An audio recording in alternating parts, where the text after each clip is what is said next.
നമസ്കാരം. Radio mango സ്പോട്ട്ലൈറ്റിൽ ഇന്നത്തെ guest ആരാന്ന് കണ്ടുപിടിക്കേണ്ട ചുമതല ഞാൻ അങ്ങോട്ട് തരാം കേട്ടോ.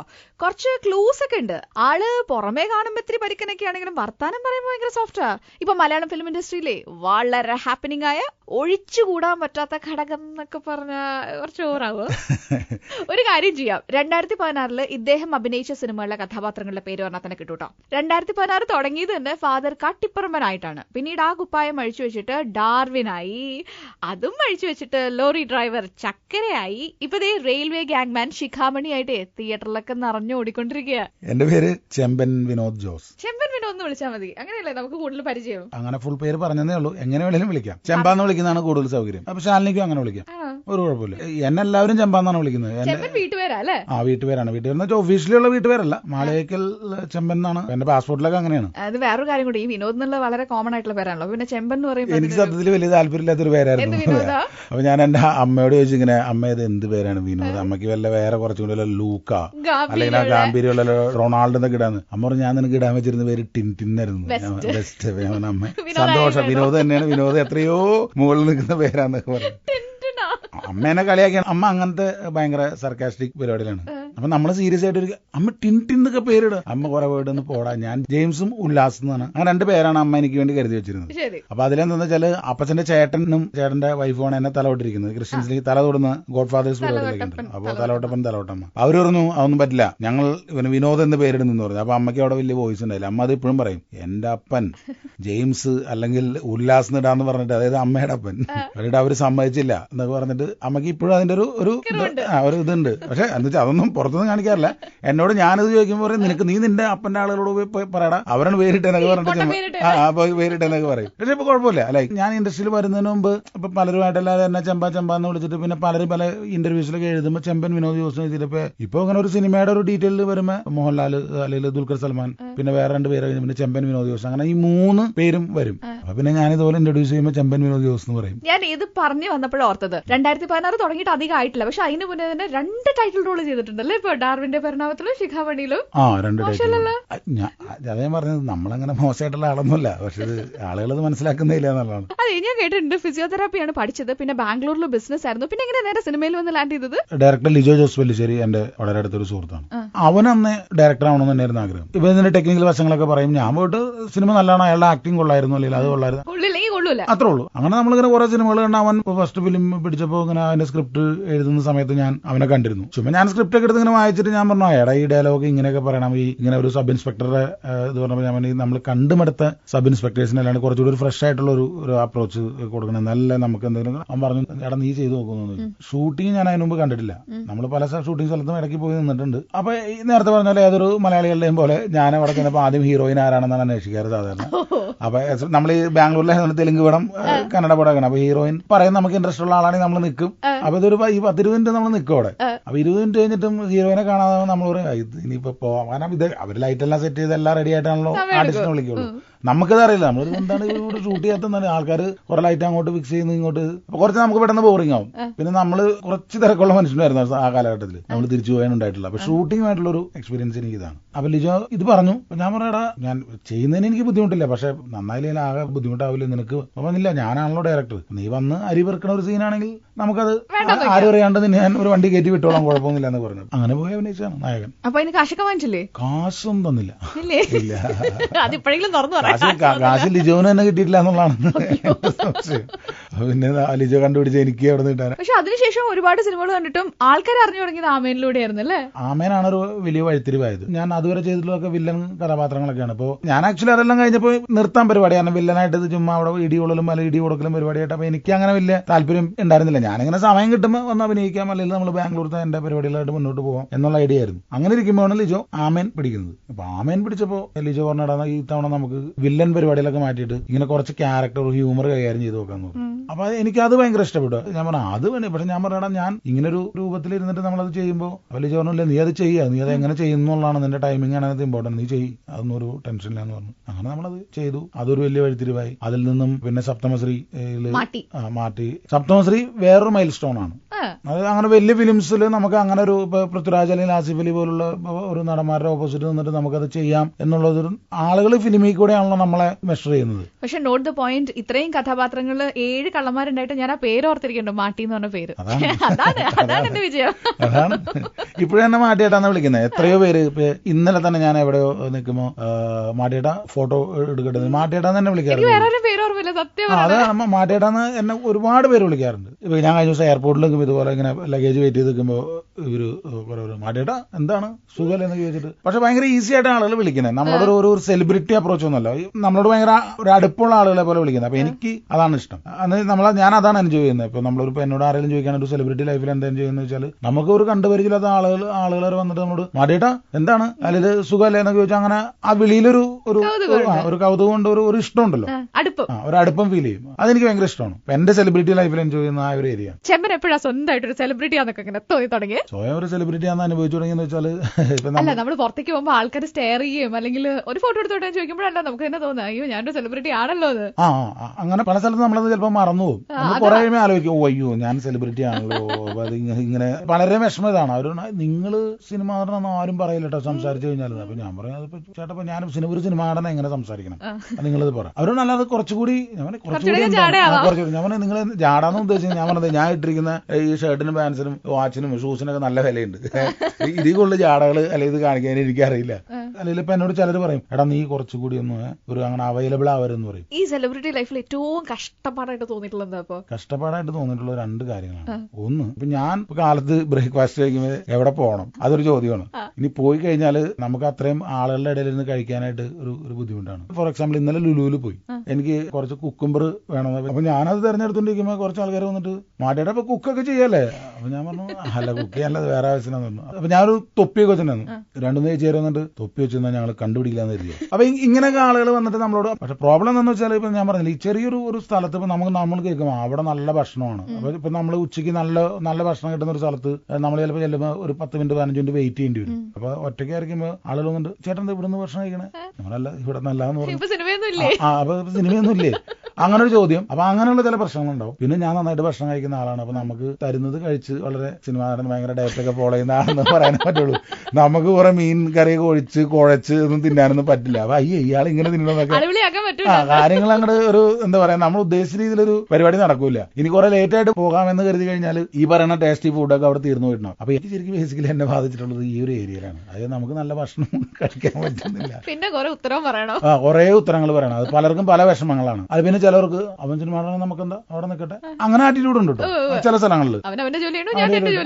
ഇപ്പൊ ഞാൻ പറഞ്ഞ പോലെ ഈ നേരത്തെ ലുലുവില് ഈ കുക്കുംബർ വാങ്ങിച്ചിട്ട് ഞാൻ അപ്പൊ ഇത് തൂക്കിയിട്ട് അവര് ടാഗ് ഒട്ടിച്ച് തരാൻ വേണ്ടി വന്നപ്പോ തൊട്ടപ്പുറത്തൊരു കപ്പിൾ ഇങ്ങനെ. അപ്പൊ അവർക്ക് കുറെ വെജിറ്റബിൾസ് ഉണ്ടായിരുന്നു. അതായത് ഓൾമോസ്റ്റ് ഒരു 22 ഐറ്റംസ് ഇങ്ങനെ വരച്ചാണ്. അപ്പൊ ഇതെല്ലാം ഈ കുട്ടി ഇങ്ങനെ ടാഗ് ഒട്ടിച്ചോണ്ടിരിക്കുക. അപ്പൊ ഞാൻ പറഞ്ഞ എന്റെ വെള്ളരിക്ക മാത്രമേ ഉള്ളൂ, ഇതൊന്ന് തൂക്കി തരാമെന്ന് ചോദിച്ചപ്പോ ആ പെൺകുട്ടി പെട്ടെന്ന് ഈ മനുഷ്യനോട് ചോദിച്ചു. അപ്പൊ അയാൾ എന്റെ മുഖത്ത് കിട്ടും പറ്റില്ല എന്ന് പറഞ്ഞു. അപ്പൊ ഞാൻ പിന്നെ അവിടെ നിന്നു. അപ്പൊ ഇത് ഞാനിത് ചോദിച്ചതും പറ്റില്ല എന്ന് ഇയാൾ പറയുന്നത് ബാക്കിൽ നിന്നൊരു 3 ചെറുപ്പക്കാർ കേട്ടു. അവര് ചിരിച്ചു. എനിക്ക് അതുകൊണ്ടൊരു നാണക്കേടില്ല. ഞാൻ അയാളോട് ഒരു സീനിയർ സിറ്റിസൺ ആണ്, അയാളോട് ചോദിച്ചു. അയാളത് പറ്റില്ല എന്ന് പറഞ്ഞു. ഫൈൻ. അപ്പൊ ഇവര് നോക്കുമ്പോ അയാള് ചോദിച്ചു ചമ്മി. പക്ഷെ അതിലെന്ത് ചമ്മലാണുള്ളത്? അദ്ദേഹത്തിന്റെ ടൈമാണ് ഞാൻ ചോദിച്ചത്. ആക്ച്വലി ഞാൻ ചോദിച്ചത് സെൻസിബിൾ ആയിട്ടുള്ള കാര്യമാണ്. അതിൽ ഞാൻ കോൺഫിഡന്റ് ആണ്. ദാറ്റ് മേക്ക് സെൻസ് അല്ലെ? അങ്ങനെയുള്ള ആറ്റിറ്റ്യൂഡുള്ള ആളുകളുണ്ട്. പിന്നെ ഇങ്ങനെ ഈ പറഞ്ഞ പോലെ ബാക്കിൽ നിന്നുള്ള ചിരി, ഇങ്ങനെ പലതും നമ്മള് ഇതൊക്കെ സെലിബ്രിറ്റി ലൈഫിന്റെ ചെറിയ സുഖങ്ങളാണ്. ഡ്രസ്സിങ്ങിലൊക്കെ ശ്രദ്ധിക്കോ? പുറത്തോട്ടൊക്കെ ഇറങ്ങുമ്പോൾ പണ്ടി പറഞ്ഞ പോലെ വള്ളിച്ചെരുപ്പൊക്കെ പോയാൽ മതിയല്ലോ. പക്ഷെ ഇപ്പൊ അങ്ങനെയല്ല. ഇപ്പൊ വന്നപ്പോ തന്നെ ഞാനൊന്ന് നോക്കി എന്താ ഇട്ടിരിക്കണേ, ഷൂസ് ആണ് സോക്സ് ഒക്കെ ഇട്ടിട്ടാണ് വന്നിരിക്കണേ കേട്ടോ. ഞാൻ നോക്കിയപ്പോ ഞാൻ ഈ ശാലിനിയുടെ പരിപാടികൾ അപ്പൊ ഞാൻ വിചാരിച്ചു ശാലിനി ഒരു സുന്ദരി ആയിരിക്കാം, പിന്നെ ശാലിനിയുടെ കൂടെ വർക്ക് ചെയ്യുന്നതിൽ അതിൽ കൂടുതൽ സുന്ദരികളായിരിക്കാം. അപ്പൊ എന്തായാലും നമ്മളിനിപ്പോ പ്രോപ്പർലി വെൽ ഡ്രസ്ഡ് ആയിട്ട് വന്നില്ല എന്നുള്ളൊരു കാരണത്തില് നിങ്ങൾ നമ്മളുമായിട്ടൊരു ഫ്രണ്ട്ഷിപ്പ് വെക്കാതിരിക്കേണ്ട. അതുകൊണ്ട് അങ്ങനെ വന്നേ ഉള്ളൂ.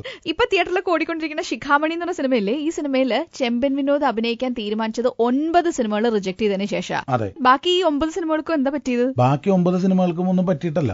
ബാക്കി 9 സിനിമകൾ എന്നോട് പറഞ്ഞത് പല രീതിയിലും നല്ല കഥകളായിരുന്നു. നായകനായിട്ടല്ലേ ഈ 9 സിനിമകൾ? നായകനായിട്ട് എല്ലാം ഹ്യൂമർ ബേസ്ഡ് ആയിട്ടുള്ള കാര്യങ്ങളൊക്കെയാണ് വന്നത്. പിന്നെ ഈ വന്ന 9 എണ്ണത്തില് ഒരു 4-5 എണ്ണം കള്ളനായിരുന്നു. ഏതെങ്കിലും രീതിയിൽ കള്ളൻ. അപ്പൊ ഏകദേശം അപ്പോഴേക്കും തന്നെ ഞാൻ മലയാള സിനിമയുടെ ഒരു ആസ്ഥാന കള്ളനായി മാറിയിരുന്നു. അപ്പൊ വീണ്ടും ഇനി കള്ളൻ എടുക്കാന്ന് പറഞ്ഞു കഴിഞ്ഞാൽ അപ്പൊ ഞാൻ അങ്ങനെ ഫിലിംസ് ഇത് ചെയ്യേണ്ടി വന്നു. പിന്നെ ചില വന്ന് എന്നോട് പറഞ്ഞവരിൽ അവർ പറയുന്ന കഥ ഒരു മനോഹരമായിട്ട് പറയുന്നുണ്ടെങ്കിലും അതിന്റെ ഒരു ടോട്ടലി ഒരു ക്രൂ ഒന്നും എനിക്ക് അത്ര ഇഷ്ടപ്പെട്ടില്ല. അതുകൊണ്ടൊക്കെയാണ് ശിഖാമണി എന്നോട് പറയുമ്പോൾ അതൊരു റെയിൽവേ ഗ്യാങ്മാന്റെ ഒരു കഥയാണ്. അപ്പൊ എനിക്ക് അതിലൊരു പുതുമ തോന്നി. പിന്നെ അങ്ങനെ ഒരു ക്യാരക്ടർ അവതരിപ്പിക്കാനായിട്ട് നമുക്ക് എപ്പോഴും കിട്ടുന്ന ഒരു ഓപ്പർച്യൂണിറ്റി റെയിൽവേ ഗ്യാങ്മാൻ. പിന്നെ ഇതൊരു യഥാർത്ഥത്തിൽ ജീവിച്ചിരുന്ന ആളെ കണ്ടിട്ട് വിനോദ് ഇംപ്രസ്ഡ് ആയിട്ട് എഴുതിയാണ്. അയാളുടെ കഥയല്ല, ഇയാൾ യഥാർത്ഥത്തിൽ ഇങ്ങനെ ഒരാളുണ്ട് ശിഖാമണി എന്ന് പറഞ്ഞിട്ട് തിരുപ്പൂർ അടുത്ത എവിടെയോ ഇതുപോലെ ഇങ്ങനെ കാട്ടില് 10-12 കിലോമീറ്റർ ഇയാളാണ് നോക്കുന്നത്. മരമീൻ ഇടുന്നാലും ക്ലിയർ ചെയ്യുന്നത്, മാനങ്ങളെ അല്ലെങ്കിൽ മൃഗങ്ങൾ ചെയ്താലും ക്ലിയർ ചെയ്യുന്നത്. അങ്ങനെ അതൊക്കെ കേട്ടപ്പോ എനിക്ക് ഇൻട്രസ്റ്റിംഗ് ആയിട്ട് തോന്നി. അങ്ങനെ എനിക്ക് ഈ പടത്തിനെ കുറിച്ച് ആദ്യം കേട്ടപ്പോ എന്റെ സ്റ്റാർ കാസ്റ്റിനെ കുറിച്ച് കേട്ടപ്പോ ആദ്യം തോന്നിയത് മൃദുലയാണ് നായിക. ശരിക്കും നായകൻ നായികയായിട്ടാണോ അതോ കഥാപാത്രം ഇങ്ങനെ നായകൻ നായിക എന്നുള്ളതാണോ? അങ്ങനെയാണല്ലോ. നായകൻ നായികയായിട്ട് ഒരിക്കലും മൃദുല മുരളി ഞാനും വരില്ലല്ലോ. ലൈക്ക് ലീഡ് മെയിൽ റോൾ ചെയ്യുന്ന ഞാനും ലീഡ് ഫീമെയിൽ റോൾ ചെയ്യുന്ന മൃദുല എന്ന് മാത്രമല്ല, ഞങ്ങൾ അങ്ങനെ അതിന്റെ ഒരു ഹീറോയിൻ അങ്ങനല്ല, അങ്ങനത്തെ 2 ക്യാരക്ടേഴ്സാണ്. മേജർ ക്യാരക്ടേഴ്സ് ചെയ്യുന്ന 2 പേര്. അല്ലാതെ മൃദുല മുരളിയും ഞാനും കൂടി ഒരു ഡർട്ടി മൈൻഡ്. അതെ. ശരി, ഇതിന്റെ ഞാനൊരു പാട്ട് കണ്ടിട്ടുണ്ടായിരുന്നു, ഫേസ്ബുക്കിൽ ഷെയർ ചെയ്തിട്ടുണ്ടായിരുന്നു. അതിന്റെ വിഷ്വൽ ബ്യൂട്ടി അത് പറയാതെ വയ്യാട്ടോ. ഷൂട്ടിംഗ് ഒക്കെ എവിടെയായിരുന്നു? അത് തമിഴ്നാട്ടിലെ തേനി അടുത്ത് കൊരങ്കിണി എന്ന് പറഞ്ഞിട്ടൊരു ഹിൽ സ്റ്റേഷനാണ്. അത് അവിടെ വെച്ച് ചെയ്തിരിക്കുന്നത്. നാച്ചുറൽ ലൈറ്റിൽ ഷൂട്ട് ചെയ്തിരിക്കുന്നതാണ്. ആ പാട്ട് മാത്രമല്ല എൻ്റയർ ഫിലിം. അതിൽ വേറെ ലൈറ്റ്സോ അല്ലെങ്കിൽ വേറെ ഒന്നും ഉപയോഗിച്ചിട്ടില്ല. പിന്നെ കൊരങ്കിണി എന്ന് പറഞ്ഞാൽ മൈന, പിന്നെ കുംകി, തമിഴിൽ 2 സിനിമകളാണ് ഷൂട്ട് ചെയ്തിരിക്കുന്നത്. പിന്നെ ആ 2 സിനിമകളും ഭയങ്കര ഹിറ്റാണ്. ഹിറ്റ് ആവേണ്ടതാണ്. അങ്ങനെയൊന്നുമില്ല. അങ്ങനെ ഒരു സ്ഥലത്ത് ഷൂട്ട് ചെയ്ത് ഹിറ്റായി കഴിഞ്ഞാൽ എല്ലാ സിനിമയും അവിടെ ഒന്ന് ഷൂട്ട് ചെയ്താൽ പോരെ. കാട്ടിൽ തന്നെ ഷൂട്ട് ചെയ്ത് ഓൾമോസ്റ്റ് ഒരു 10-30 ദിവസത്തോളം നമ്മൾ കാട്ടിലാണ്. പുലിനെയൊക്കെ കണ്ട? ഇല്ല, പുലിനെ ഒന്നും കണ്ട. കടുവ? ഇല്ല, കടുവ എല്ലാ ഐറ്റംസും നമുക്ക് അവിടെ നാട്ടിൽ തന്നെ ഉണ്ടല്ലോ. പിന്നെ കാട്ടിൽ പോയി പുലി, കടുവ, കുരങ്ങ്, മൃഗങ്ങളെ ഒന്നും കണ്ടില്ല. അങ്ങനെ മാനൊക്കെ കണ്ടിരുന്ന ഇടയിൽ അത്ര, അല്ലാതെ വേറെ അങ്ങനെ വലിയ മൃഗങ്ങളെ ഒന്നും കണ്ടില്ല. പിന്നെ ഇടയിൽ എന്താ ഒരു കരടി എന്നൊക്കെ പെട്ടെന്ന് ഈ പിള്ളേര് വിളിച്ചു.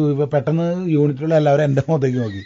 അതൊരു റിയൽ കരടി. പിന്നെ അവര് മലയാളം കരടി എന്ന് പറയുമ്പോ എല്ലാവരും പെട്ടെന്ന് എന്നെ ആരോ കളിയാക്കി വിളിക്കുന്ന രീതിയിൽ പെട്ടെന്ന് ആരടാ ഞങ്ങളുടെ ചെമ്മഞ്ഞാണ്ട കരടി എന്ന് വിളിക്കുന്ന സീനില് എല്ലാവരും തിരിഞ്ഞു നോക്കി. പിന്നെയാണ് മനസ്സിലായ മലയാളം മോളിൽ കരടി ഉണ്ടെന്ന് പറഞ്ഞിട്ട് ഞാനിരുന്ന് കുറെ നേരം ഞങ്ങൾ ബൈനോക്കുലർ വെച്ച് നോക്കുന്നു, അത് വെച്ച് നോക്കുന്നു.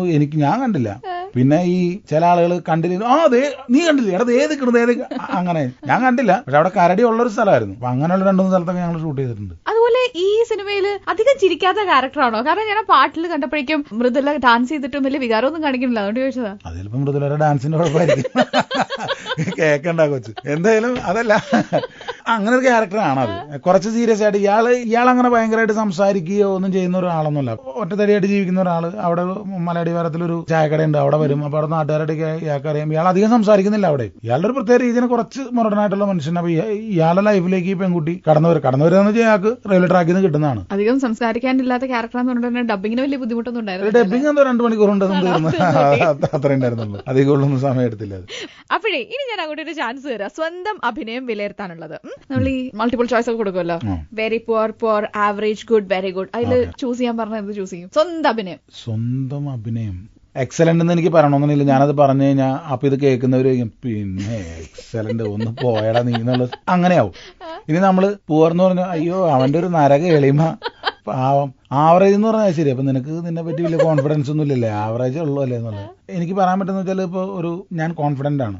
അല്ലാതെ ഒരു ക്യാരക്ടർ ഞാൻ ഏറ്റെടുത്ത് ചെയ്യാറില്ല. അതിപ്പോ ചെറുതായാലും വലുതായാലും എന്തായാലും എനിക്കിത് ചെയ്യാൻ പറ്റും എന്ന് തോന്നി. ചിലപ്പോൾ അതിൽ വളരെ പുതുമയൊന്നും കൊണ്ടുവരാൻ അതൊന്നും ചിലപ്പോൾ എനിക്ക് അവകാശപ്പെടാനുണ്ടാവില്ല. അപ്പോൾ എനിക്കത് ചെയ്യാൻ പറ്റും എന്നൊരു ഉത്തമ ബോധ്യമുള്ള ക്യാരക്ടേഴ്സ് മാത്രമാണ് നമ്മൾ തെരഞ്ഞെടുത്ത് ചെയ്യുന്നത്. എങ്കിലും ചില സമയത്ത് ചില ക്യാരക്ടേഴ്സ് ചെയ്ത് കഴിഞ്ഞാൽ അയ്യോ അത് എനിക്കത് ഹോൾഡ് ചെയ്യാൻ പറ്റില്ലല്ലോ എന്ന് തോന്നിയിട്ടൊക്കെ ഉണ്ട്.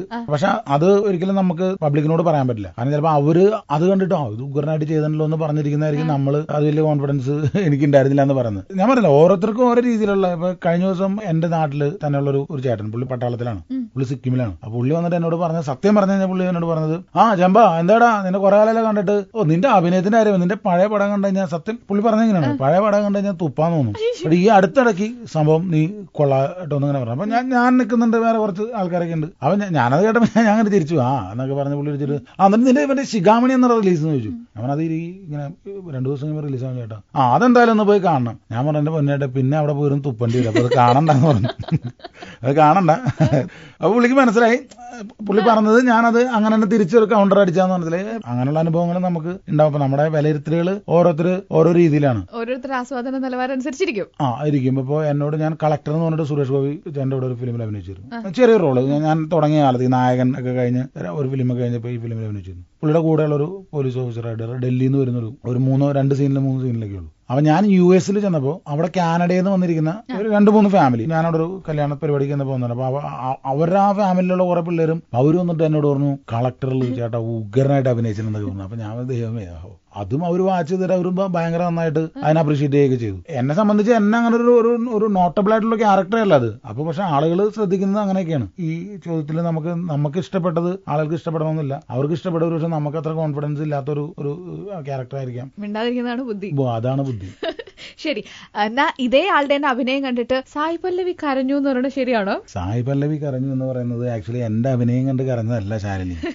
അതായത് കലിയിൽ നടക്കുന്ന അങ്ങനെ ഒരു സംഭവം ആക്ച്വലി സായി പല്ലവിയുടെ റിയൽ ലൈഫിൽ ഉണ്ടായെന്നാണ് പറയുന്നത്.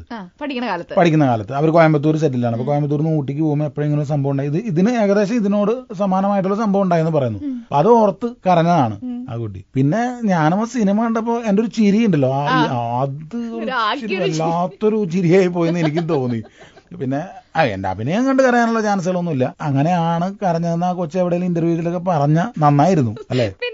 എനിക്കത് കണ്ടപ്പോ എനിക്കൊരു അങ്ങനത്തെ ഒരു ഫീലിങ്സ് ഉണ്ടായിരുന്നു. വല്ലാത്തൊരു എന്താ പറയാ, ഭയങ്കര. അപ്പൊ അങ്ങനെ എനിക്ക് തോന്നിയതുകൊണ്ട് റൂഡൊന്നുമല്ല, നമ്മള് സോഫ്റ്റ് ആണ്, തീരെ ശരിയല്ല എന്നുള്ളതാണ്. ഇത്തരത്തിലുള്ള എക്സ്ട്രീം സായി പല്ലവി കരഞ്ഞു എന്ന് പറഞ്ഞു, അതൊരു അനുഭവം കൊണ്ടാന്ന് പറഞ്ഞു. പക്ഷെ ഇത്തരത്തിലുള്ള എക്സ്ട്രീം ഇമോഷൻസ് വേറെ ആരെങ്കിലും കാണിച്ചിട്ടുണ്ട്? കാരണം പലപ്പോഴും സീരിയൽ നടിമാരും നടന്മാരൊക്കെ പറയണേക്കാം പുറത്തൊക്കെ ഇറങ്ങുന്ന സമയത്ത് കൊടുത്തിട്ടുണ്ട് കർണക്കുറ്റി നോക്കിയിട്ട് ആൾക്കാര്. അങ്ങനെ ആരെങ്കിലും കാരണം ഇതുപോലൊരു വില്ലൻ സത്യമായിട്ട് ഞാനും പേടിച്ചു കേട്ടോ. ഞാനിപ്പോ ഈ വില്ലൻ ചെയ്തിട്ട് ഈ ഫിലിം റിലീസായിട്ട് ഞാൻ ആക്ച്വലി ഇവിടെ ഉണ്ടായിരുന്നില്ല, ഞാൻ പുറത്തായിരുന്നു. അപ്പൊ അതിനുശേഷം ഞാൻ ശരിക്കും പബ്ലിക്കിലേക്ക് ഇറങ്ങിയിട്ടില്ല. അപ്പൊ ഇറങ്ങി കഴിഞ്ഞാലാണ് എങ്ങനെ ഇരിക്കുമെന്ന് പറയാൻ പറ്റുള്ളൂ. അപ്പൊ കലിയിലെ ആ ക്യാരക്ടർ ഭയങ്കര നന്നായിരുന്നു പറഞ്ഞിട്ടൊക്കെ എന്നോട് ഒരുപാട് പേര് ചേട്ടാ ഗംഭീരമായിരുന്നു. വിനീത് ശ്രീനിവാസൻ ആ ഫേസ്ബുക്ക് പോസ്റ്റൊക്കെ ഇട്ടിരുന്നു. പിന്നെ എന്നോട് പലരും ദുൽഖർ ഡബിങ്ങിന്റെ സമയത്ത് നന്നായിട്ട് ചേട്ടാ, നല്ല രസമായിട്ടുണ്ട്, ഉഗ്രനായിട്ടുണ്ട്. പിന്നെ ഡിസ്ഗസ്റ്റിംഗ് ചക്കര എന്നാണ് പല റിവ്യൂസിലും പറഞ്ഞിരുന്നത്. സമീത് നായർ എന്റെ ഡയറക്ടർ എനിക്ക് ഇങ്ങനെ മെസ്സേജ് അയച്ചു, ചക്കരേ ഡിസ്ഗസ്റ്റിംഗ് ചക്കര ഈസ് എ ഹിറ്റ് എന്ന് പറഞ്ഞിട്ട്. അപ്പൊ അത് ഡിസ്ഗസ്റ്റിംഗ് ആയിട്ട് തോന്നുന്നുണ്ടെങ്കിൽ എന്താ പറയുക, നമ്മളുടെ അഭിനയം നന്നായതുകൊണ്ട് തന്നെ ആയിരിക്കുമല്ലോ ആളുകൾക്ക് അങ്ങനെ തോന്നുന്നത്. അതൊക്കെ നമുക്ക് കിട്ടുന്ന കുറെ ബൂസ്റ്റിംഗ് എനർജീസ് ആണ്, നമുക്ക് ഇനിയും കുറെ കൂടി ക്യാരക്ടേഴ്സ് ചെയ്യാൻ വേണ്ടിയിട്ട്. നമ്മൾ ഒരു രീതിയിൽ അപ്രീഷിയേറ്റ് ചെയ്യപ്പെടാണ്ട് കിടന്നാലും നമ്മളിനിപ്പോ എത്ര എളിമയുള്ള ആളായാലും നമ്മളങ്ങ് മടുത്തു പോകും. ഇത് എന്താണ് നമ്മൾ ഇത്രയും ചെയ്തിട്ട്? ഡെഫിനറ്റ്ലി ഞാനും ഒരു നോർമൽ ഹ്യൂമൻ ബീങ് ആണ്. ഈ പടമൊക്കെ മോൻ കണ്ടിട്ടുണ്ടോ US? കണ്ടിട്ടുണ്ട്. പുള്ളിക്കാരൻ പറയുന്ന ഒരു കാര്യം എന്ന് വെച്ചാൽ ടമാർ പടാർ എന്ന് പറഞ്ഞ ഫിലിം ഉണ്ടല്ലോ. അപ്പൊ ടമാർ പടാറിൽ ഞാൻ ഇസ്രിന്ത്യയുടെ ബാക്കിൽ ഇങ്ങനെ സൈക്കിളൊക്കെ ചവിട്ടി നടന്നിട്ട് ഒരു ഇതുണ്ട്. അപ്പൊ പുള്ളി അപ്പാ യു ലവ് ദാറ്റ് ഗേൾ ഞാൻ പറയും, എടാ നോ ഇറ്റ്സ് എന്താ മോന് 7 വയസ്സാകുന്നുള്ളൂ. അപ്പൊ മോനൊരു ഇപ്പോഴും ഒരു പ്രോപ്പർ ഇതായിട്ടില്ല. അപ്പൊ ഇവൻ ചോദിക്കുന്നത്, ഞങ്ങള് ജേക്കബിന്റെ സ്വർഗരാജ്യം കാണാൻ വേണ്ടി പോയി അവിടെ ന്യൂയോർക്കിൽ. അപ്പൊ ഇവൻ വൈഫിനോട് ചോദിച്ചത് Appa is there in the movie? അപ്പൊ വൈഫ് പറഞ്ഞു ഇല്ല, Appa is not there, someone else movie, you gonna watch this movie. So no the real Appa is there in the movie. അപ്പൊ ഇല്ല. അപ്പൊ പുള്ളിക്ക് റിയൽ അപ്പ അഭിനയിക്കുന്ന അങ്ങനെ അവന്റെ കൺഫ്യൂഷൻസ് എന്താണെന്ന് എനിക്കറിയില്ല. പുള്ളിക്ക് അങ്ങനെ ഒരു ഇതൊക്കെയാണ്. പക്ഷെ ഈ ഇപ്പൊ ഡാർവിന്റെ പരിണാമത്തിൽ ഇടിയൊക്കെ കണ്ടപ്പോ പുള്ളിക്ക് ഭയങ്കര വിഷമമായി. എന്തിനാണ് പൃഥ്വിരാജ് എന്നെ ഇടിക്കുന്നത്, അല്ലെ ഞാൻ എന്തിനാണ് പൃഥ്വിരാജിനെ ഇടിക്കുന്നത്, അങ്ങനത്തെ ഡൗട്ട്സ് ഒക്കെ ചോദിക്കുവാൻ. എന്താണ് പ്രശ്നം എന്നൊക്കെ പറഞ്ഞിട്ട്. അപ്പൊ എനിക്കറിയില്ല, ഞാൻ പറഞ്ഞത് ഇറ്റ്സ് എ മൂവി. അപ്പൊ ഇവൻ കാർട്ടൂൺ കാണൂല. അപ്പൊ ഞാൻ ഈ കാർട്ടൂണിലെ പോലെ തന്നെ ക്യാരക്ടർ ആണെന്ന് പറഞ്ഞിട്ട് അറിയില്ല. ഐ മീൻ അത് നമ്മൾ പറയുന്നത് ആണോ അവർക്ക് മനസ്സിലാകുന്നത്? അങ്ങനെ ഒരു ക്വസ്റ്റ്യൻ ചോദിക്കില്ല. റിയൽ അപ്പ എന്നൊക്കെ അവൻ നോക്കുമ്പോ അവൻ എന്റെ മടിയിൽ ഇരിക്കുന്നുണ്ടെന്ന് ഞാൻ എന്നെ തന്നെ സ്ക്രീനിൽ കാണുന്നുണ്ട്. അവിടെ വേറെ ആൾക്കാർ എന്നെ എടുത്തിട്ട് ഇടിക്കുന്നു, ഞാൻ ഒരു പെണ്ണിന്റെ പിന്നാലെ നടന്ന് ഡാൻസ് കളിക്കുന്നു. അപ്പൊ അതൊക്കെ അവർക്ക് എങ്ങനെ മനസ്സിലാകുന്നത് എനിക്കൊരു ഐഡിയ ഇല്ല. ലൈക്ക് എനിക്ക് കഴിയാവുന്ന രീതിയിലൊക്കെ ഞാൻ പറഞ്ഞു കൊടുക്കും. പിന്നെ വൈഫും പറഞ്ഞു കൊടുക്കും. അങ്ങനെയല്ല എന്നൊക്കെ. ന്യൂയോർക്കിൽ അവർ ഫിലിംസിനൊക്കെ പറ്റിയിട്ടൊക്കെ ഉള്ള ഒരു ചെറിയൊരു ഫോറം രൂപീകരിച്ചിട്ടുണ്ട്. അപ്പൊ അവരെനിക്കൊരു അവാർഡ് തന്നു. അതായത് ഞങ്ങൾ അവിടെ താമസിക്കുന്ന അവിടുത്തെ ഇടവകയിലെ അച്ഛനും അവിടുത്തെ ഇടവകങ്ങളെ കൂടിയാണ് അവാർഡ് തന്നത്. അപ്പൊ അവാർഡ് തന്നപ്പോ ഞാനും വൈഫും മോനും ഉണ്ടായിരുന്നു. ഞങ്ങളവിടെ ഇടവകയിലുള്ള എല്ലാ മലയാളീസും ഓൾമോസ്റ്റ് മലയാളീസ് ഒക്കെ ഉണ്ടായിരുന്നു. അപ്പൊ ഈ അവാർഡ് തന്നപ്പോ പുള്ളിയും മോനും ഇത് ഇങ്ങനെ കൈകൊണ്ട് പിടിച്ചിട്ട് ഞങ്ങൾ തിരിച്ചു വരുന്ന വഴിക്ക് ഇങ്ങനെ വൈഫ് പറഞ്ഞു, ജോൺ കണ്ടോ അപ്പക്ക് അവാർഡ് കിട്ടിയുണ്ടോ? അപ്പൊ ജോൺ പറഞ്ഞു, എനിക്കും കിട്ടിയല്ലോ, നമുക്ക് എല്ലാവർക്കും ഉള്ള കിട്ടിയോ. അപ്പൊ അതിനിപ്പോ എന്താണ് സാർ പ്രത്യേകത എന്നുള്ളതില്ല, നമുക്ക് 3 പേർക്കല്ല അവാർഡ് കിട്ടി, അല്ലെങ്കിൽ അപ്പയ്ക്ക് മാത്രമല്ലല്ലോ. അപ്പൊ ഞാൻ പറഞ്ഞ അതാണ് കൂടുതലും. ഇത്രയും സിനിമകൾ ചെയ്തു, 2010 തൊട്ട് 2016 വരെ സിനിമകൾ ചെയ്തതിൽ സ്വയം നല്ല നടനാണെന്ന് ബോധ്യപ്പെട്ട ഒരു 3 സിനിമ പേര് പറഞ്ഞേ. സ്വയം നല്ല നടനാണെന്ന് ബോധ്യപ്പെട്ട 3 സിനിമകൾ: യോബിന്റെ പുസ്തകം, സപ്തമശ്രീ, തസ്കര, കലി. 3. ഇനി എന്നെ ഈ പണിക്ക് കൊള്ളൂലെന്ന് തോന്നിയ 3 പടങ്ങളോ ചെയ്തല്? അല്ല, അത് പറഞ്ഞു കഴിഞ്ഞാല് അത് വേറെ പലരെയും നമ്മൾ ഹേർട്ട് ചെയ്യും. എന്നാ ഞാനൊന്ന് മാറ്റി പിടിക്കാം. ചില ക്യാരക്ടേഴ്സ് കാണുമ്പോൾ നമുക്ക് തോന്നും അയ്യോ കുറച്ചുകൂടി നന്നാക്കായിരുന്നു എന്ന് തോന്നും അല്ലേ?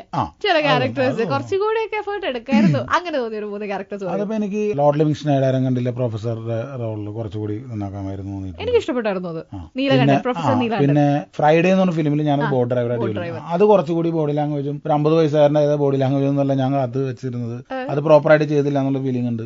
പിന്നെ ഓർഡിനറിയിൽ എനിക്ക് ഒരു മീശ വെച്ചാൽ കുറച്ചുകൂടി നന്നായിരുന്നു എന്നൊക്കെ അങ്ങനത്തെ ഫീലിങ്സ് ഒക്കെ ഉണ്ടായിരുന്നു. ഇപ്പൊ മലയാള സിനിമയിൽ ഒരു നായകനായിട്ടും കൂടി വന്നിട്ടുണ്ട് ശിഖാമണിയിലൂടെ. മലയാള സിനിമയിൽ ഒരു നായകന് വേണ്ട ഒരു 5 ക്വാളിറ്റി പറഞ്ഞു ഇതുവരെയും മനസ്സിലാക്കിയതിൽ. കമേഴ്ഷ്യൽ പടത്തിൽ ഒരു നായകന് വേണ്ട 5 ക്വാളിറ്റി. പടത്തിന് നായകനുണ്ട് 5 ക്വാളിറ്റി എന്ന് വെച്ചാൽ വളരെ ഗ്ലാമറസ് ആയിട്ടുള്ള ഒരു ലുക്ക്, ആ കാലഘട്ടത്തിൽ എല്ലാവരും ഇഷ്ടപ്പെടുന്ന അല്ലെങ്കിൽ യൂത്ത് ഫോളോ ചെയ്യുന്ന ടൈപ്പുള്ള ഒരു ഫിസിക്ക്, നല്ല ഗാംഭീര്യമായിട്ടുള്ള നല്ലൊരു ശബ്ദം, ഡാൻസ് ചെയ്യാനും ചെയ്യാനൊക്കെ ഉള്ള കഴിവ്, 5ാമത്തെ കറക്റ്റ് പ്രോജക്ട്സ് തെരഞ്ഞെടുക്കാനും അത് കറക്റ്റ് പിച്ച് ചെയ്യാനുള്ള ഒരു കഴിവുണ്ടല്ലോ. നമ്മളൊരു പ്രൊജക്ട് തെരഞ്ഞെടുത്ത് അത് കറക്റ്റ് ടൈമിൽ കൊണ്ടുപോയിട്ട് അത് ഈ നായകന്മാര് തന്നെ നിക്ഷിപ്തമായിട്ടിരിക്കുന്ന ഒരു കാര്യമാണ്. അവർ തന്നെയാണ് ഡിസൈഡ് ചെയ്യണത്. ചെറിയൊരു ബിസിനസ് മാനേജ്മെന്റ് കഴിവും കൂടി ഉണ്ടായാൽ നന്നായിരിക്കും. ഇതെല്ലാം തികഞ്ഞ ഒരു നടൻ മലയാളത്തിൽ ആരുള്ള? ഇതെല്ലാം തികഞ്ഞ ഒരു നടൻ മലയാളത്തില് സ്വയം തോന്നിയിട്ടുള്ളത് ഓരോരുത്തർക്കും ഓരോ ഡിപ്ലോമാറ്റിക് എന്താണെന്ന് വെച്ചാല് ശാലിനി സുഹൃത്തെ, നമ്മൾ ഈ പണി ചെയ്ത് ഹാപ്പിയായിട്ട് പോയിക്കൊണ്ടിരിക്കുകയാണ്. ഞാനാണ് ഈ കഷ്ടകാലത്തിന് നേരത്തെ പറഞ്ഞ പോലെ ന്യൂയോർക്കിൽ പോയിട്ട് കടയിൽ നമുക്ക് എടുത്തു കൊടുക്കാൻ നിൽക്കാൻ പറ്റില്ല. ഫാമിലി അവിടെ അങ്ങോട്ട് പോകാതിരിക്കാനും പറ്റില്ല. പണി തെറിപ്പിക്കരുത്. ഇത് നമ്മൾ പറയുമ്പോ അത് ആളുകളത് കൂട്ടി വായിച്ച് ആരെങ്കിലൊക്കെ എടുത്ത് പറഞ്ഞോളൂ, അതാണ് നല്ലത്. സ്പോട്ട്ലൈറ്റ് ഒക്കെ കഴിഞ്ഞിട്ട് എന്നോട് പറയൂ. അത് പറയാം. അപ്പൊ ഉണ്ടങ്ങനെ ഒരാള്. ചെമ്പൻ വിനോദ് നായകനാവുന്ന സിനിമയില് നായികയായാൽ കൊള്ളാം എന്ന് സ്വയം തോന്നിയിട്ടുള്ള ഒരു നടിയാരാ? എനിക്ക് ശരിക്കും തോന്നിയിട്ടുള്ളത് നന്ദിതാ ദാസിനെയാണ്. പിന്നെ ഡെഫിനറ്റ്ലി ദീപിക പദുകോൺ, ആലിയ ഭട്ട്, ഞാൻ ചോദ്യം വിട്ടു, ആൾക്കാരൊക്കെ ഉണ്ട്. അതാണ് ശരി.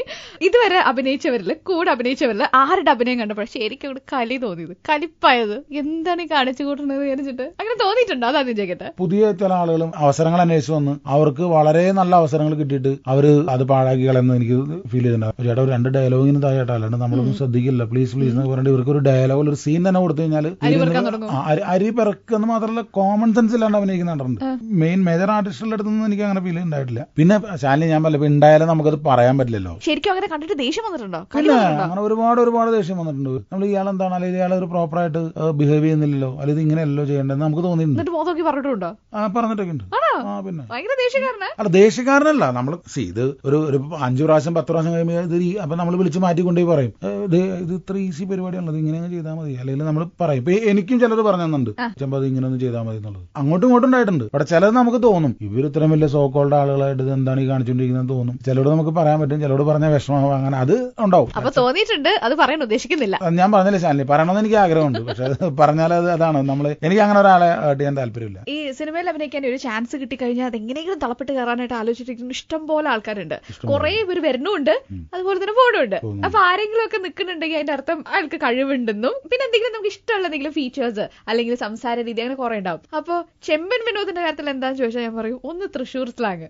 എല്ലാത്തിലും ഏകദേശം ആ സ്ലാങ് അല്ലേ പിടിച്ചിരിക്കുന്നത്? എല്ലാത്തിലും അല്ല, എന്നാലും അത് വരും, ആ ടച്ച് ഉണ്ട്, ഡെഫിനറ്റ്ലി ഉണ്ട്. ഒന്ന് മാറ്റി പിടിക്കാൻ പറഞ്ഞാൽ പറ്റുമോ? പിന്നെന്താ, മാറ്റി പിടിക്കാലോ. ഒരു ഡയലോഗ് ഒരു എറണാകുളം ഭാഷ പറഞ്ഞ കൊച്ചി ഭാഷയിൽ എന്തെങ്കിലും ഒരു ഡയലോഗ്. ഞാൻ മാർക്ക് ഇടും കേട്ടോ, കൊള്ളിലേക്ക് പോവും. ആണോ? അത് ഞാൻ ഒരു ദിവസം ഇവിടെ വൈപ്പിൻ റോഡിലുള്ള ഒരു ചെറിയൊരു ഹോട്ടലിൽ കുടുംബശ്രീ ചേച്ചിമാരെ നടത്തുന്ന ഒരു ഹോട്ടലിൽ, അപ്പൊ അവിടെ ഭക്ഷണം കഴിക്കാൻ വേണ്ടി പോയി. അപ്പൊ ഞാനൊരു കളർ മുണ്ടും തൊപ്പിയൊക്കെ വെച്ചിട്ടുണ്ട്.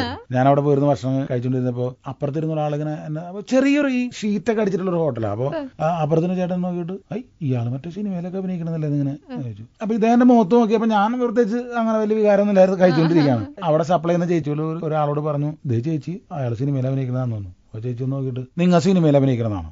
ഞാൻ പറഞ്ഞു അല്ല. എന്താണ് ജോലി? അപ്പൊ ഞാൻ പറഞ്ഞു ഞാൻ ഇങ്ങനെ ഇവിടെ ഇങ്ങനെ ഈ അവിടെ കൺസ്ട്രക്ഷൻ വർക്ക് കിടക്കുന്നുണ്ട്, അപ്പൊ കണ്ടെയ്നർ കൊണ്ട് തരാം, ഞാൻ അവിടെ വണ്ടി ഓടിക്കണം. ഞാൻ പറഞ്ഞില്ലേ അയാൾ അവിടെ വണ്ടി ഓടിക്കണം, അയാൾ സിനിമയിൽ അയാൾക്ക് എന്തിനാണ് ഇവിടെ വരേണ്ട കാര്യം? സിനിമയിൽ അഭിനയിക്കണോ ഇവിടെ 1 വർഷം ഒന്ന് പോടോ അതൊക്കെ പറഞ്ഞിട്ട് ആ ചേട്ടനോട് എന്തൊക്കെ പറഞ്ഞു പോകുന്നുണ്ട്. ഇത്രയും കൊച്ചു ഭാഷ പറയാൻ എനിക്കറിയുള്ളൂ.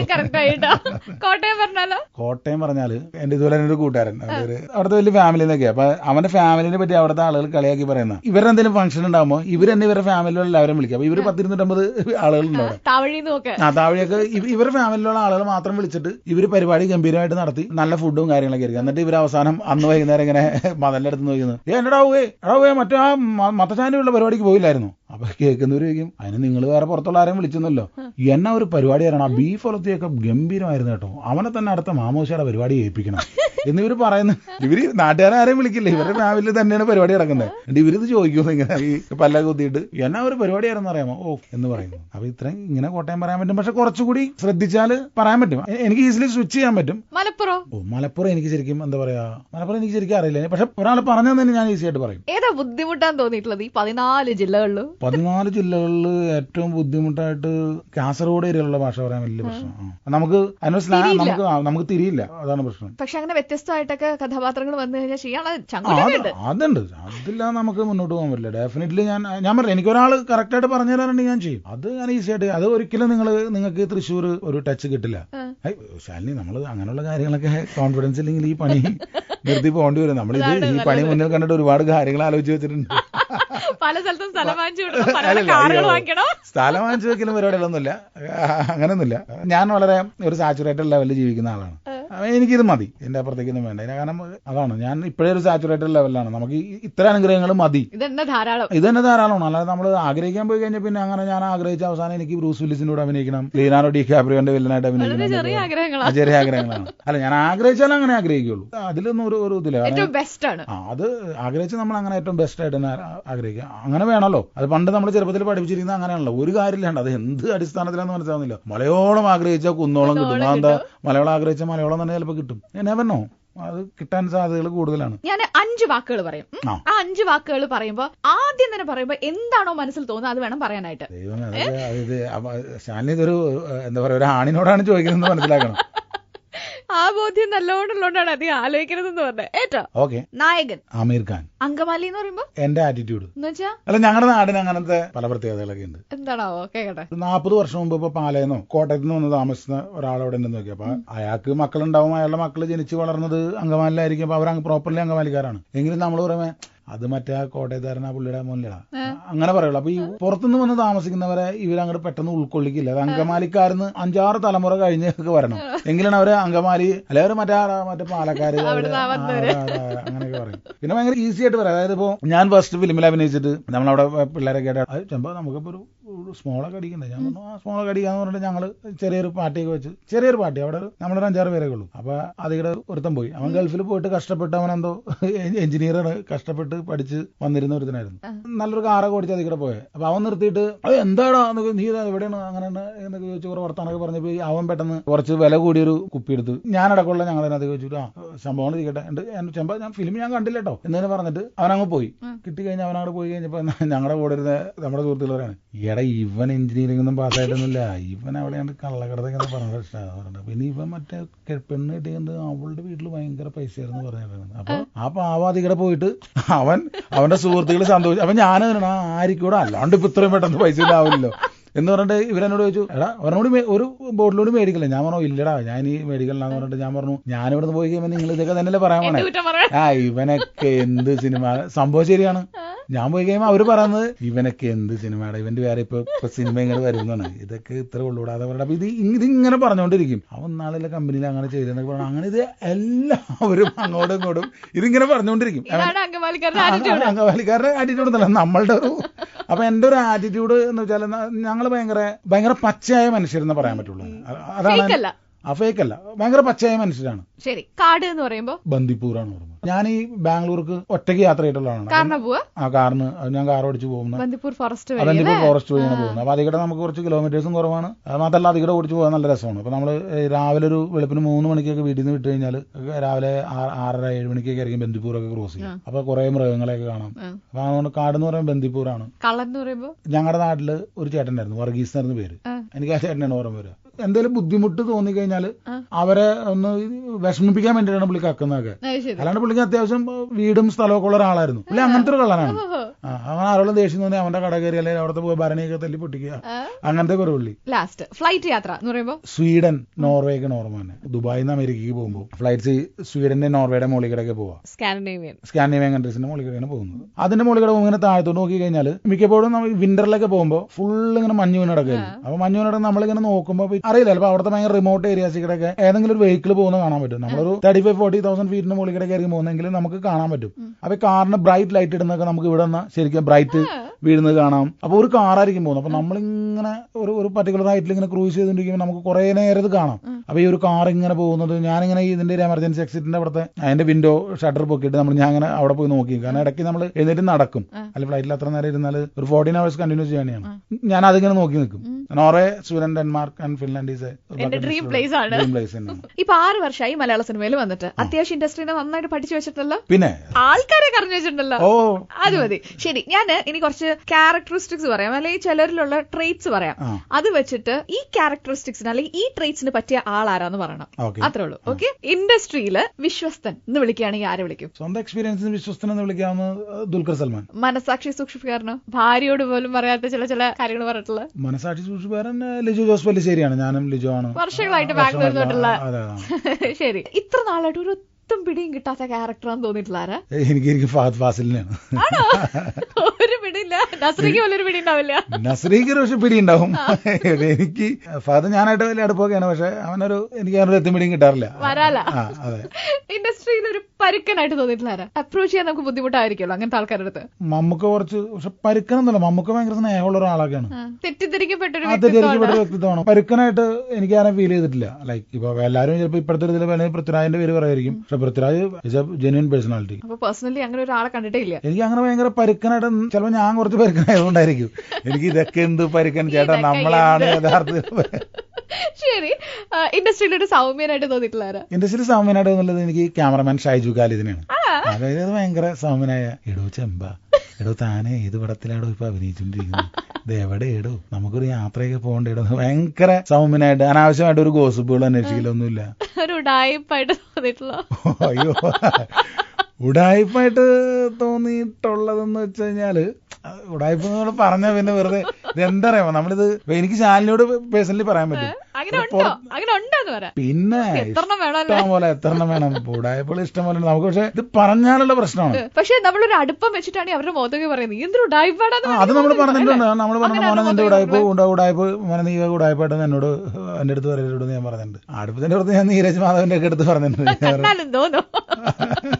ഇൻഡസ്ട്രിയിലെ ഒരു ചക്കരയാര. പുരുഷന്മാരെ മാത്രമാണ് നിർബന്ധമൊന്നുമില്ല കേട്ടോ, സ്ത്രീകളും ആവാം. സ്ത്രീകളുമായിട്ട് എനിക്ക് ബന്ധങ്ങൾ വളരെ കുറവാണ് ശാലിനി.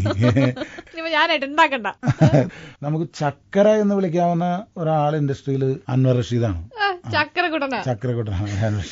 ശരി, ഇൻഡസ്ട്രിയിലെ എന്റർടൈനർ 2-3 പേരുണ്ട്. ഇപ്പൊ മുകേഷ് ഏട്ടൻ അതുപോലെ പറഞ്ഞോണ്ടിരിക്കും. പൃഥ്വിരാജും അതെ. പൃഥ്വിരാജിന്റെ അടുത്ത് നമ്മൾ വെറുതെ ഇരുന്ന് പൃഥ്വിരാജ് അങ്ങനെ ഫ്രീ ആയിട്ടിരിക്കുന്ന പൃഥ്വിരാജ് ഇങ്ങനെ ഭയങ്കര രസം. അയ്യോ, രാജു ഭയങ്കര രസമായിട്ട് കഥ പറയും. ഭയങ്കര ഇൻട്രസ്റ്റിംഗ് സ്റ്റോറീസ് പറയുമ്പോൾ രാജു ഒരു അഭിനയിച്ചും കാണിക്കും. ഒരിക്കലും നമുക്ക് ഇത് എന്ത് തമാശയാണ് രാജു അങ്ങനെ തോന്നില്ല. രാജു നല്ല ക്ലാസ് വിറ്റ്സ് പറയും. പുള്ളി എവിടെയെങ്കിലൊക്കെ പോയപ്പോ ഉണ്ടായിട്ടുള്ള കാര്യങ്ങളൊക്കെ വെച്ചിട്ട് നല്ല ഉഗ്ര സാധനങ്ങൾ പറയും. രാജു നല്ല സ്റ്റാൻഡേർഡ് വിറ്റ്സ് പറയും. ഇൻഡസ്ട്രിയിൽ ഒരു നിഷ്കളങ്കനെ പറയാൻ പറഞ്ഞാലോ, അതായത് ഇൻഡസ്ട്രിയിൽ അങ്ങനെ നിഷ്കളങ്കന്മാരൊന്നും ഇല്ല ഡാർലിംഗ്. നിഷ്കളങ്കന്മാരൊന്നും ഇല്ല. അതൊക്കെ നമുക്ക് പലരും നമുക്ക് തോന്നും. ചിലപ്പോ അവരല്ലെങ്കിൽ അവരങ്ങനെ വരുത്തി തീരാൻ, അയ്യോ ഞാൻ ഭയങ്കര നിഷ്കളമ്പനും എളിമയുടെ ഒരു നിറകൂടമാണ്, അങ്ങനെയൊന്നുമില്ല. എല്ലാവരും വിത്തുകളൊക്കെ തന്നെയാണ്. അത് ഏതെങ്കിലും ഒക്കെ രീതിയിൽ ഡെഫിനറ്റ്ലി അങ്ങനെ ആയിരിക്കണമല്ലോ. അല്ലാതെ നമുക്ക് ഈ ഇൻഡസ്ട്രിയിൽ നിന്നുള്ള ഒരു മേഖലയിലും പിടിച്ചെടുക്കാൻ പറ്റില്ല.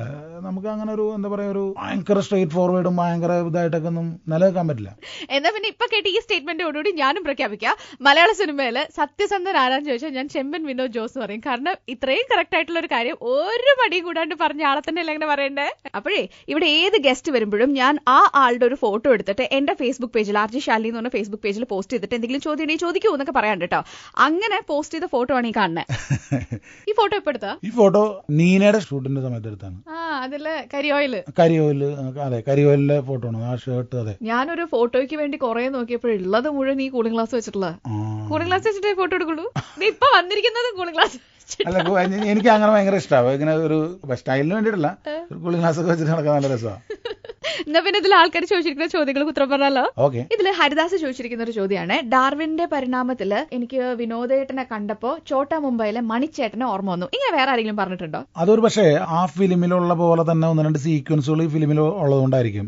ചോട്ടാ മുംബൈയിൽ പുള്ളിയുടെ അനിയനെ അടിച്ചിട്ട് പോലീസ് സ്റ്റേഷനിൽ ഒന്ന് ഇറക്കി കൊണ്ടുപോകുന്ന ഒരു ഇതുണ്ട്. സെയിം ടൈപ്പ് ഓഫ് ഒരു സീക്വൻസ് ഇതിലുണ്ട്. രണ്ടും കഥയുടെ രണ്ട് വ്യത്യസ്ത ഏരിയാസിൽ ഭാഗങ്ങളിൽ നടക്കുന്നതാണ്. രണ്ടും ടോട്ടലി ഡിഫറെന്റ് കഥകളാണ്. രണ്ടാളുടെ സ്ലാങ്ങിലൊക്കെ ആ സ്ലാങ്ങിൽ ഭയങ്കര സാമ്യമുണ്ട്. പിന്നെ ചില ഏരിയ എന്നെ കാണാനും ചിലപ്പോൾ കുറച്ച് സാമ്യം തോന്നി കാണുമായിരിക്കും. അതുപോലെ തന്നെ അങ്ങനെയുള്ള ഇതിലുണ്ട്. പക്ഷെ പിന്നെ കുട ചൂടി വരുന്നത്, മഴയത്ത് കുട ചൂടി വരുന്നത്, അങ്ങനെ ഒന്ന് രണ്ട് ഷോർട്സ് ഈ രണ്ട് ഫിലിമിൽ ഒരേപോലെ ഉണ്ട്. അതായിരിക്കും അങ്ങനെ ഫീൽ ചെയ്യാനുള്ള കാരണം. പിന്നെ ഒരു ചോദ്യം ചോദിച്ചിരിക്കുന്നത് കൃഷ്ണദാസ് ആണ്. അതായത് സിനിമയിലേക്ക് വന്നു കഴിഞ്ഞാൽ എല്ലാരും സാധാരണ ചെയ്യുന്നത് അവനവന്റെ രൂപത്തിൽ ശ്രദ്ധിക്കുകയാണ്. അപ്പൊ എന്തേ ഇപ്പൊ മുടിയൊന്നും ശ്രദ്ധിക്കാത്തതെന്നൊക്കെ ചോദിച്ചിട്ട് ഭയങ്കര സങ്കടത്തിൽ എഴുതിയിരിക്കുന്നത്. മുടി ശ്രദ്ധിക്കാത്തതെന്നോ? ഞാൻ സിനിമയിൽ വരുമ്പോഴേ എന്റെ തലയിലേക്ക് ഇത്ര മുടിയേ ഉള്ളൂ. എന്റെ താടി മുടിയൊക്കെ നിറച്ചതാണ്. അപ്പൊ അത് കളർ ചെയ്തിട്ട് നടക്കാതിരിക്കുന്നോണ്ടാണ് പുള്ളി ഉദ്ദേശിച്ചെങ്കിൽ അതിലൊന്നും കാര്യമൊന്നുമില്ലല്ലോ. ലൈക്ക് ഇത് ഫുൾ ടൈം പോയി കളർ ചെയ്യുക. ഞാൻ അങ്ങനെ ഫിലിമിന് ഹെയർ ഫിക്സിംഗ് ഒന്നും നമ്മൾ എന്തായാലും ചെയ്യില്ല. അതൊന്നുമില്ല. അയ്യോ, അതൊന്നും എനിക്ക് ആലോചിക്കാൻ പോലും പറ്റില്ല. പിന്നെ ഞാൻ ഇങ്ങനെയാണ്, എന്റെ മുഖവും അല്ല എന്റെ തലമുടിയും താടിയും ഇതൊക്കെ ഇങ്ങനെയാണ്. അപ്പൊ ഇങ്ങനെ ചെയ്യാനാണ് ഞാൻ കംഫർട്ടബിൾ. നമ്മള് കംഫർട്ട് അല്ലാതെ എന്ത് ചെയ്താലും അത് ഒരു കാര്യമില്ല. നമ്മൾ ബാക്കിയുള്ളവരുടെ മുമ്പിൽ നമ്മള് എന്താ പറയാ, അതാണ് ഏച്ച് കിട്ടിയാൽ മുളച്ചു വെക്കുന്നുള്ള മാത്രമാണ്. കാരണം അതൊന്നും അല്ലല്ലോ നമ്മൾ ശ്രദ്ധിക്കേണ്ട കാര്യങ്ങൾ. ഇനി എന്തൊക്കെ പ്രോജക്ട്സ് ഉള്ളത്? ഇത്രയും ഡിറ്റർമിൻഡ് ആയിട്ടുള്ള ഒരു ആളാ വന്നിരിക്കുന്നത്. പ്രോജക്ട്സ് കുറച്ച് ലൈൻഡപ്പാണ്. അപ്പൊ ഏതൊക്കെ എപ്പോഴെന്ന് പറഞ്ഞാൽ ഇപ്പോ ലിജോ പെലിശ്ശേരിയുടെ ഒരു ഫിലിം ഉണ്ടാവും, അനിലാദാഷ്ടമേനോന്റെ ഫിലിം ഉണ്ടാവും, പിന്നെ ഡയറക്ടർ മധുപാലിന്റെ ഫിലിം ഉണ്ടാവും, ഉറുമ്പുകൾ ഉറങ്ങാറില്ല ചെയ്ത ജിജു അശോകന്റെ ഒരു ഫിലിം, ആമേന്റെ റൈറ്റർ എഴുതുന്ന ഒരു ഫിലിം ഉണ്ട്. അത് ഞാനും ആസിഫ് അലിയൊക്കെ ആയിരിക്കും അതിൽ മെയിൻ ലീഡ് ചെയ്യുന്നത്. പിന്നെ ഇങ്ങനെയുള്ള പ്രൊജക്ടുകളാണ് ഇങ്ങനെ നിൽക്കുന്നത്. അതായത് ഏതൊക്കെ, പിന്നെ വെള്ളിമുങ്ങയുടെ ഡയറക്ടറുടെ ഫിലിം, അത് ഇങ്ങനെ ഞാൻ സംസാരം നടന്നുകൊണ്ടിരിക്കുന്നു, അതുണ്ട്. അപ്പൊ അങ്ങനെ കുറച്ച് പ്രൊജക്ട്സ് ലൈനപ്പാണ്. അപ്പൊ അത് പക്ഷേ ഏതൊക്കെ എപ്പോഴെന്നുള്ളതിനെ കുറിച്ച് ഒന്നും കറക്റ്റ് തീരുമാനമില്ല. ഇതൊക്കെ ഞാൻ ചെയ്യാൻ എനിക്ക് താല്പര്യമുള്ളതാണ്. ടൈറ്റിൽ റോൾ ഇനി വരുമോ? ടൈറ്റിൽ റോള് സുഹൃത്തെ നമുക്കൊന്നും ഇത് ശിഖാമണിയൊക്കെ ഇറങ്ങി അതൊക്കെ എന്താണെന്നൊക്കെ അറിഞ്ഞിട്ട്, പിന്നെ ടൈറ്റിൽ റോൾ നമ്മൾ അങ്ങനെ എപ്പോഴും ചെയ്ത് കഴിഞ്ഞാല് ലൈക്ക് അത് ശരിയാവില്ല. നമ്മൾ വല്ലാതെ അങ്ങനെ വേറൊരു നമ്മള് ഒരു മെയിൻ സ്ട്രീമിന്റെ ഭാഗമായിട്ട് നിന്ന് ഇടയിലൊക്കെ ടൈറ്റിൽ റോളുകൾ കുറവായിരിക്കും ഒരു പക്ഷേ. എന്താ വെച്ചാൽ ഞാൻ മാത്രം ഒരു സോളോ പരിപാടി, നമ്മളൊരു കൂട്ടുകെട്ടിലുള്ള പരിപാടികളൊക്കെ ആയിരിക്കും. അതാണ് നല്ലത്, കുറച്ചുകൂടി അതാണ് നല്ലത്. അല്ലെങ്കിൽ മറ്റേന്ന് പറഞ്ഞാൽ പെട്ടെന്ന് ഈ പണിയിൽ നിന്ന് നമ്മൾ ഔട്ടായി പോകും. അത് വേണ്ട. Thank you so much Shalini. ഇനി വരണോട്ടോ കുറെ പ്രാവശ്യം. വരാം. ഇനി നിങ്ങൾ വിളിച്ചാൽ വരാം. ഞാൻ എന്തായാലും വിളിക്കുമല്ലോ. Thank you Shalini. Thank you so much.